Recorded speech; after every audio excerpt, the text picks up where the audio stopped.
Hello and most welcome to H690. We will today talk about a rather remarkable story about a boy who literally grew himself a new brain. And this is taken from a neuroquantum perspective. So this is the first time we see neurology and quantum physics put together. So it's quite interesting. And the case in itself is nothing but astonishing.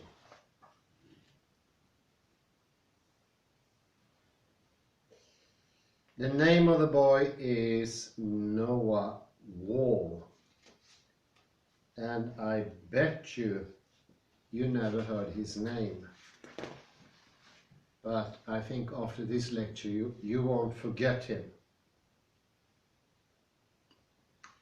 The boy was born with a rather severe case of Hydrocephaly. It means in Swedish vattenskalle. Liquid in his head hindered the growth of his brain. So he had only a fraction of the brain he should have had.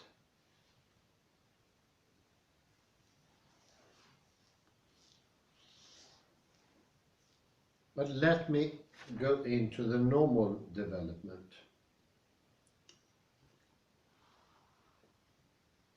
What is happening when we are born? Already from birth, a child's brain has already about all of the neurons it ever will have. And it doubles in size the first year, and by age 3, he had reached 80% of its adult volume. During the prenatal period, the brain cells are already busy sending and receiving messages regarding touch, hearing and movement, that is inside the womb of the mother. And that goes too well with all other senses like taste, smell and sensitivity to light, or also being developed. About the age of 3 months, an infant's power of recognition seemed to improve dramatically. This coincides with a significant growth in the hippocampus and other limbic structures that are related to the recognition memory. Language circuits in the frontal and temporal lobes become consolidated in the first year, influenced strongly by the language and other external auditory inputs, which is all part of the growing neuroplasticity in an infant. And this is quite amazing, and this goes to show that we thought before that we were born as a blank slate, but we know today that already a newborn prefers the language of the mother than any other language.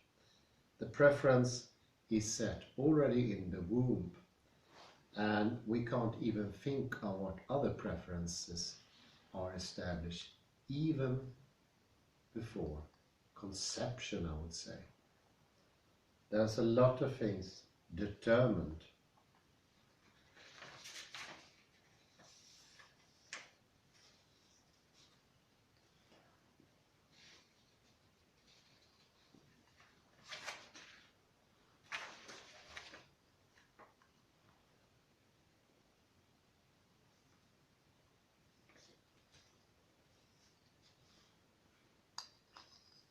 Well, let me tell you the story in personal details from the parents themselves. Rob and Michelle. In a routine scan, the doctor told them that the mother's child she was expecting weren't likely to survive birth, because already in the womb he was diagnosed with something called spina bifida or spina bifida, which is a very severe condition of the brain. He was at the same time also diagnosed with hydrocephalus, that is vattenskalle, caused due to a porencephalic destructive cyst in the left. Only 2% of his brain was intact in his skull. 2%. As per the doctor's procedures, they considered not to resuscitate him in case he did not breathe on his own at birth. It's a common procedure also, apparently in Sweden. Noah's parents decided to give birth to him against the doctor's suggestion to abort him. In fact, the doctors had informed them that Noah would be born with severe mental and physical disabilities in case he survives.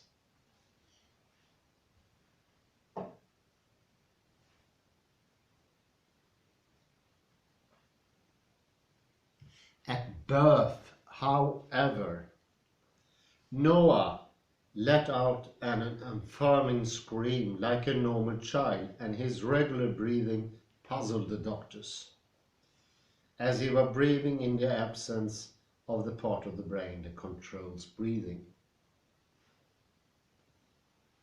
Immediately after he was born, Noah had to go through a rigorous 5-hour operation to close his spina bifida, which was a success.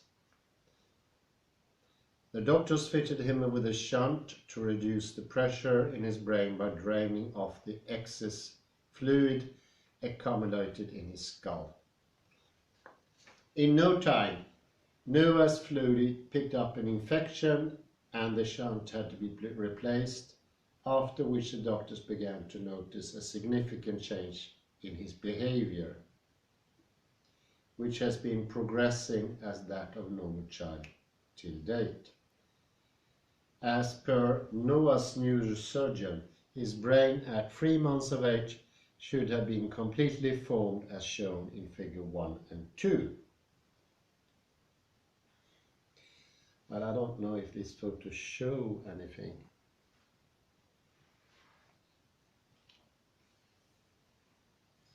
Now here we see Noah's brain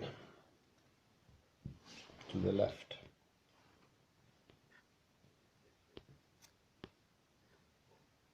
And to the right we have the brain of a normal child. And as you can see, there is almost no brain at all. No visible part of brain actually. But there is 2% there.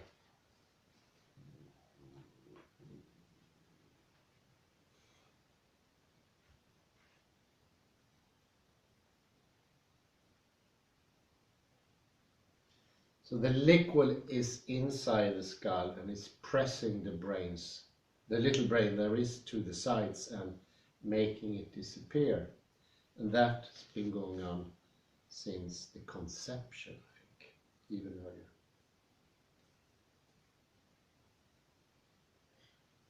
And as you possibly know, the brain cortex is considered as the seat of consciousness. Accordingly, the emergence of free will and readiness potential are known to arise in the cerebral cortex. But in the present case, the cerebral cortex was missing from Noah's brain, as can be seen in figure 3. Well, it's a figure that shows no brain at all, once more.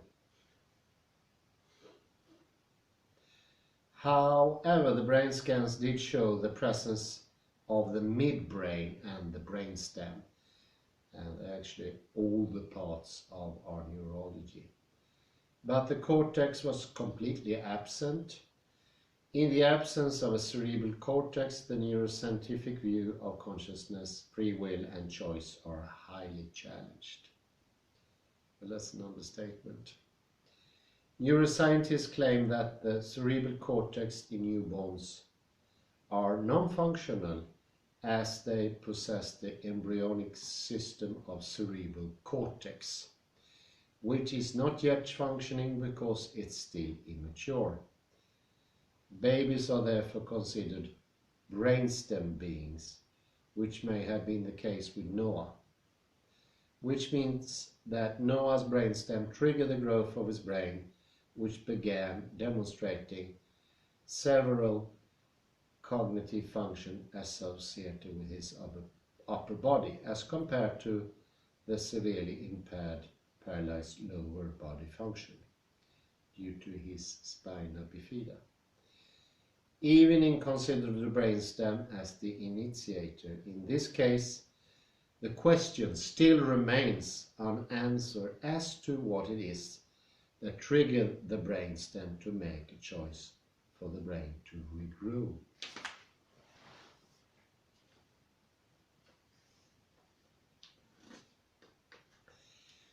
Noah's level of awareness was very high since his birth, and till date is growing at a rate that of a normal child. Noah's consultant neurosurgeon says, Noah teaches the medical profession that you can't ever know, that it doesn't matter how many statistics you throw at something, you can't predict. Noah is a strong-willed child, and so are his parents, and the result is evident from the ability to regrow his brain to full potential. It is true that at this age it's difficult for the parents to convince Noah, but they have been compassionate and loving to the child. In this manner, assure that will to make a choice exhibited by Noah should not be broken. From an external source, Noah's will must be encouraged and steered with love for him to progress further. Noah has discovered that self-control, carefulness, and a sense of responsibility and strength of decision are virtues in themselves and can support him for the rest of his life.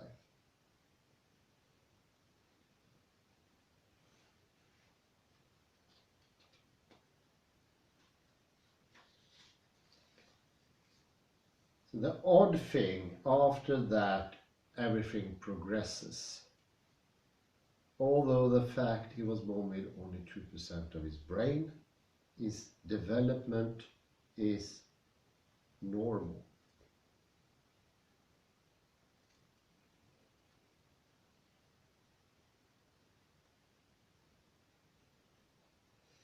And at the age of 2, the 2% of his brain had grown to 80%.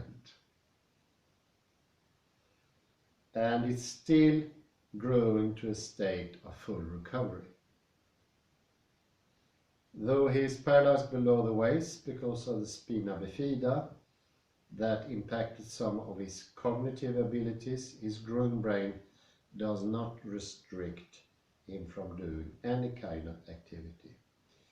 Besides his walking disabilities, he is cognitively very strong and uses his arms to his fullest, which is clearly evident in the videos that the parents have posted to the authors of the article.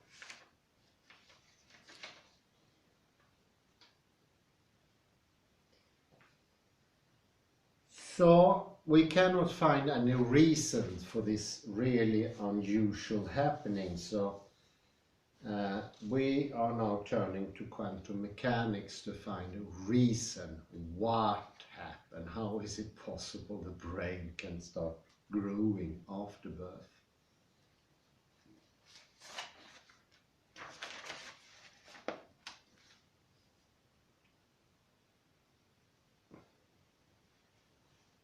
And the authors of this article, they take up Heisenberg's uncertainty principle and Schrödinger's cat thought experiments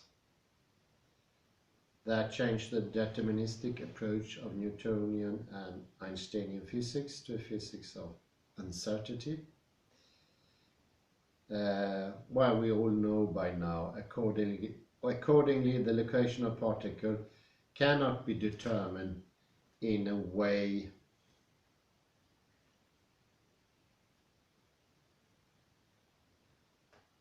like we normally think, because it may be in many places simultaneously. Hence, makes it fundamentally, intrinsically, and unsurmountably uncertain.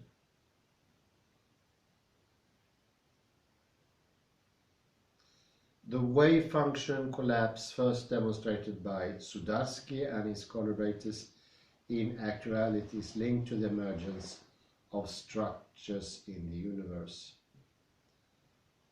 And this can also support the possibility of epiphenomenal phenomenal aspects such as consciousness, choice and free will.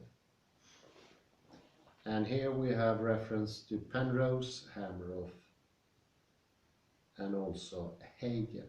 It's also very interesting research in this area.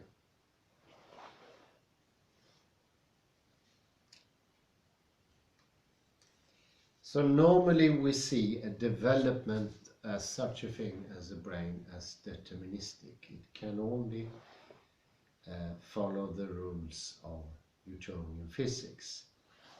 Your own will doesn't have a say when it goes to the brain or the body or anything else for that matter. Everything is externally decided according to Newtonian physics.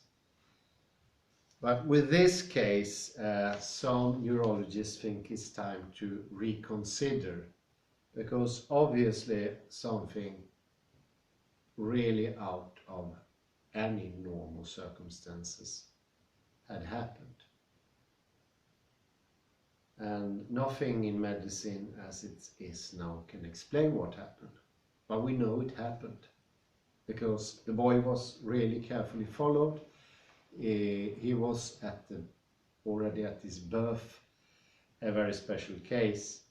To think that anything could even move, not even scream or breathe, with all of the brain gone, it is something beyond belief.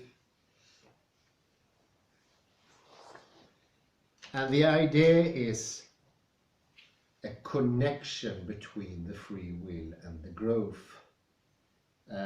We have the ground material in our body to do anything according to this idea, the free will idea. The will plays a role in quantum physics we've spoken about before, but here they try to put that role into a biological system, and that the will actually determines things in our body.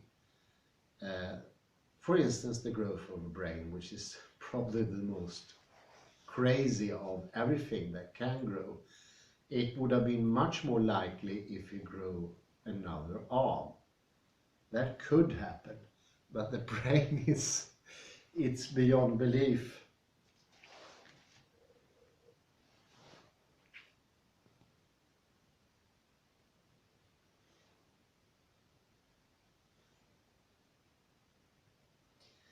So it seems that now for the first time quantum theory is going to be applied in human terms, and the ultimate proof we now got that will is a bit more important than what we ordinarily perceive it to be. We like to box in quantum mechanics. We say normally it has something to do with atoms or something else, something material, somewhere in the laboratory or down in Switzerland at CERN. And we read about it, so we usually don't think it could actually be in our reality. We are ordinary human beings. And this is a view that challenges that. This special case is so extraordinary, it's completely out of everything that is possible. And the most evident case in this child was his will.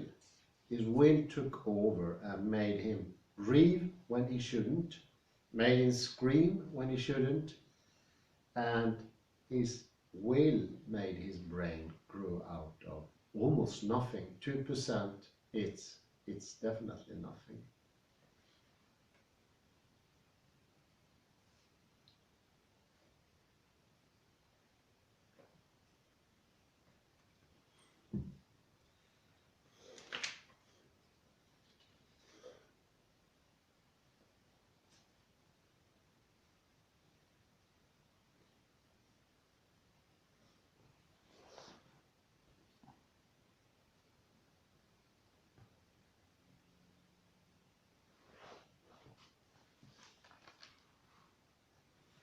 We have seen similar things in other areas.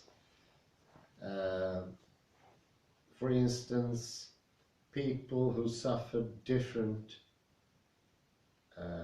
very hard attacks of diseases like stroke with victims with partial paralysis or hemiplegia, where it's been seen with constant interaction with family and friends and a loving, caring relationship.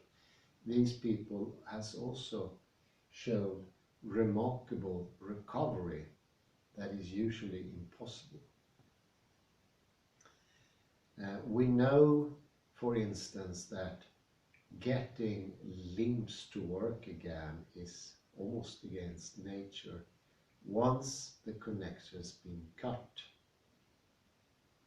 But it seemed that with the right circumstances, with a strong will and loving, compassionate treatment around you, you will develop another approach to life, where you decide what you want to do with your own body. And in this case, we need to ask the question. We should think about Benjamin Libet and his experiment that our conscious will doesn't have an effect even in our most common doings, like moving about, choosing which corner we should click on a computer screen, what we should have for breakfast and so forth. That is already decided, and the conscious will doesn't seem to have a say here. Well, I think it stands to reason to approach the whole thing with the idea of Stephen Rosen, who proposes that the current consciousness is not the proper consciousness, and our current self is not the proper self. It's actually a construction of a mode of being, and he calls that object before subject in space. And in this gestalt, or whatever it is, this primordial development, a new thing comes out in the air, a consciousness that doesn't have any effect on reality. A sort of a construction whose role is not to participate in reality, not even when it comes to ordinary simple things, not growing a brain, but just putting your clothes on. It's a consciousness that is, so to speak, delineated from reality. This is rather similar to what Ian McGilchrist is talking about when he mentions the left hemisphere. The left hemisphere has certain traits that goes hand in hand with what I'm proposing now. Although I would call it reflective consciousness, a term of Richard E. Levy. Reflective consciousness is a construct that takes this object in space as its definer, and it shares one trait with the left hemisphere. It doesn't have a contact with reality. It's constructed in such a way that reality is very, very distant, almost like hearsay. One could call it a sort of wave that goes through whole of society, is read in a certain way, and that readout is somewhat similar. And that goes to show why the reflective consciousness is so astoundingly similar in every people, in all people. Because if you talk to somebody else, that person could say similar things as you do. And this we take as proof of an independent reality.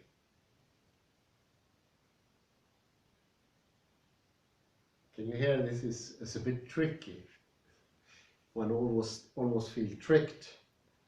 And that was my feeling when I first heard about quantum physics. How is it possible there could be two realities? How could that be that we decide reality, but when I grew up, I didn't decide anything. And neither did my comrades, and we didn't hear about it in the school. A reasonable explanation for that could actually be this idea of a reflective consciousness, a specific condition that feeds into itself, a loop of a sort. But it shows traits that are similar in a way. So when we talk to other people, we've got this conception we're living in the same reality. And that is also the cause for some sort of impossibility to accept quantum physics.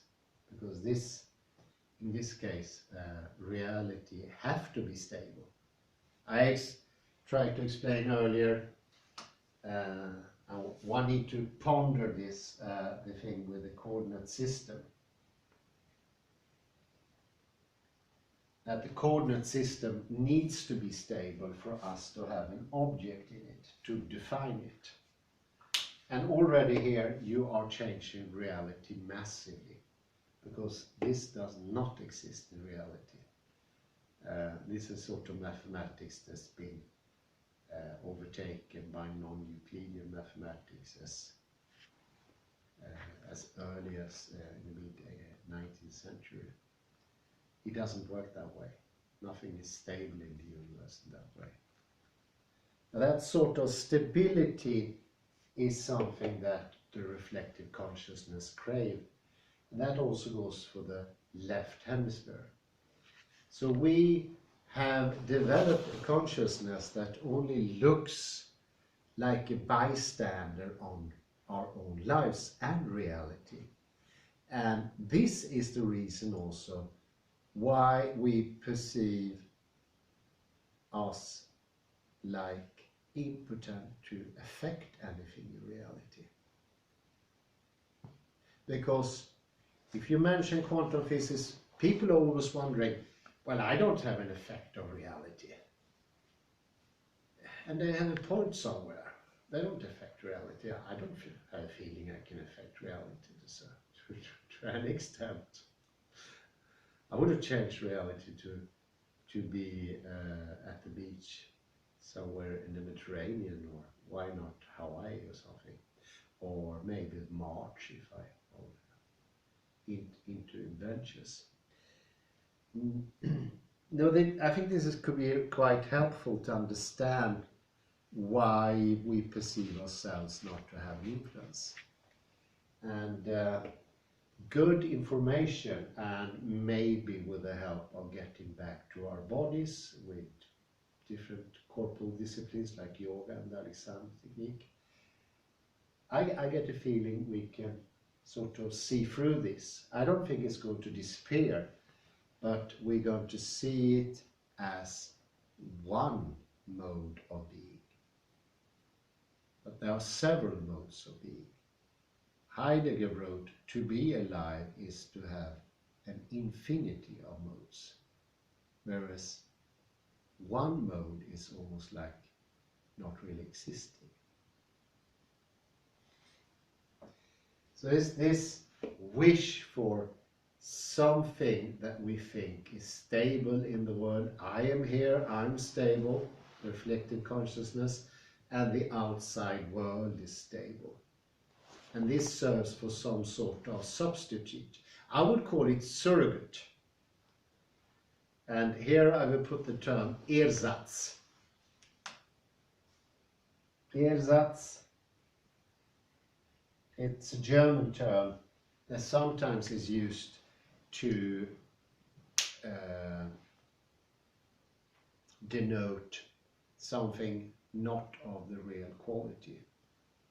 And Ersatz came in the Second World War, when they didn't have any coffee in the warfare in Germany, and they made coffee of other stuff.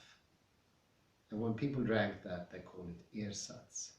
And I think this reflective consciousness is Ersatz. This is what Ian McGilchrist called the perception that one is a zombie, or people are zombies that you meet. Soulless existences. A little bit like a materialist think another human being is not a human being, not a person, not a living being. Instead, he is a conglomerate of atoms, molecules, and put to life by machinery, walking around like this. The construct is the problem, not reality. And when we live in a construct, we think it's impossible it could be some otherwise. Because the construct itself provides the proof. And one of those proofs that are very important in classical physics, but doesn't have any value in quantum mechanics, is an independent observation made of at least two people, showing up the same result. That's something coming from this. And today we think that is the real McCoy of reality. That's the gold standard of reality. And I think examples like this could help break the idea that we are impotent onlookers on reality, bystanders, moviegoers, or, as the expression go, theater visitors, like the Greek want to see vision to be, looking at the theater, not participating, and having no say in what is going to happen. But that is an illusion. This could be the illusion, this structure we make ourselves to rid us or have an excuse for not participating. I don't know, it could be either, or it's probably a combination, let's say.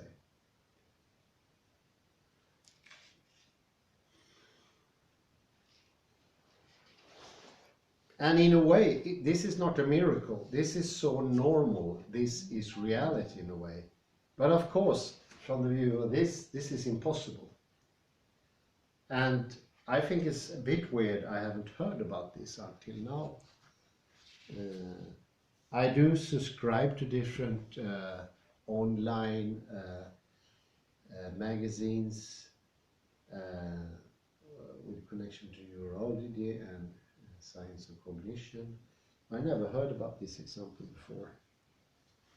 It is it's beyond belief, but it goes to show that even the most difficult thing, like growing a brain, is actually something that is possible. And if people learn this, they will also know that, well, we can change reality. We are the creators of reality. Well, we are gods in one example, in one aspect, so are we gods? Science know that, we need to know that ourselves, and we need to sort of strode on that path to realize our potentials as human beings. And maybe this can serve as a goal. Can this boy grow a brain? What can't you do as a human being? So this goes to show that quantum physics has a very important message to all human beings. And that is, we at least have the potentiality to be the absolute masters of our own destiny. And not only can we decide what to do, we can also decide what to be. So it's maybe it's a liberty that's almost scary, but it is interesting, yes.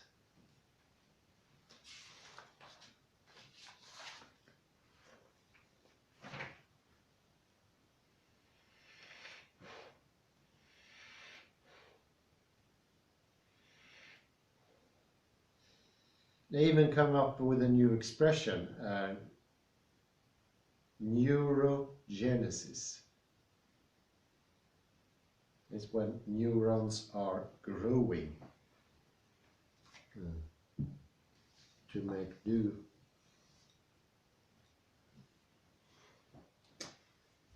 And in the Alexander technique, we speak about direction, and I think that direction is the primordial willpower, the real willpower to change everything, whereas misuse is this. And there's nothing wrong with this, but we need to see it for what it is. It's just one mode of being, where in fact there are many modes of being. And the more modes of being, the more liberty you get. So the focal setting, I think that's an excellent. Everyone who handle the camera know you can go back and forth. So if you want to take a photo on a close by, you set the focal setting, and then you have the focal setting, and you walk around and you won't see anything. And what we need to learn, we can change the focal setting, and being alive and being in reality is that ability to change the focal setting. Whereas having a static focal setting, which produces only one, it's not really being alive to the fullest. And certainly, this does rid you of your own will. But you need to have a will to believe in it. So it's a personal thing as well. We can only believe in this on a personal level. It's not a collective thought, but it's collective in that sense. The outcome, the result, the so-called object, that is something we think is shared. But that sharedness leads to so many complexities. It leads to a lot of paradoxes. Well, we talked about Gödel before. Schrödinger cat is another very good example. One of my colleague Kalle's favorites. But I also want to have a practical test of this will. How far can this will go? So we're not going to jump from the roof, but I'm just going to ask my colleague to stand up from the chair in a sort of experiment to see if I, with wordings and guidance, can make a change. That would be an interesting start. A little start. We will not grow a brain. And I think Kalle has enough brain as he has. He doesn't need that. But we can try with a little direction. I think that could be a good way of ending this. So put a pause there, please. So we're going to try this Noah example here. Could you actually change your own being? And our own being is our body poise, as Alexander calls it. And the body poise is the perception how we are. And that is something we're going to experiment here now. And I'll ask Kalle here to sit down in the chair. And now he's started already. There's no hurry when I say yes. Okay. But it was funny though, he started before I had the time to finish the sentence. There's nothing wrong with that, Kalle. This is part of what words does, which is a very important point actually. So when I say yes, you can sit down. Yes.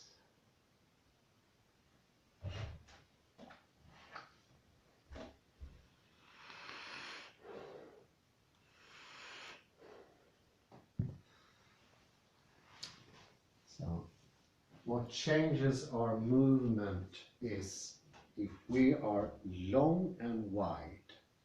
And long and wide are the simplest expression of Alexander's directions. They are actually more complicated. But for this single experiment, we're just going to use the words long and wide. So think of width and expansion and a lengthening. And this lengthening and expansion, I suggest you think in terms of this hill we often go to with an expanse in all directions. Think it's very, very large in all directions. And I can tell you listeners, there is a local hill here, actually artificially made, the only elevated place in this landscape. And you have an incredible view because there is no other elevations that hinder your sight. That's an excellent example of having in your head. And yeah, this is perfect. So wide and long. And long is all the way up to the stars. Think there are galaxies up there. It's not a starry night tonight, but think of the galaxies that are all over the place. And I want you to raise when I say yes. Yes.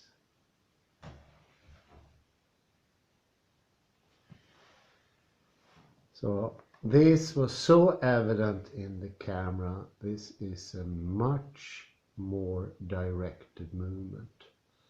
And even if this camera is very small, you can see the width of the shoulder have, well, it must be 1 centimeter, maybe 2, is very obvious. It helped that you had a black t-shirt. It's easy to see with the white background we have here. But I think the length was the most obvious. All of a sudden, the whole posture goes directly up instead of being diverted in different directions. And the only thing we thought about was this local mound. So this goes to show that mind over matter, so to speak. You can do whatever you want, just you put your mind to it, your fantasy in help with your will. That was a marvelous example, Kalle. Thank you very much. It was very obvious. Thank you, Maestro.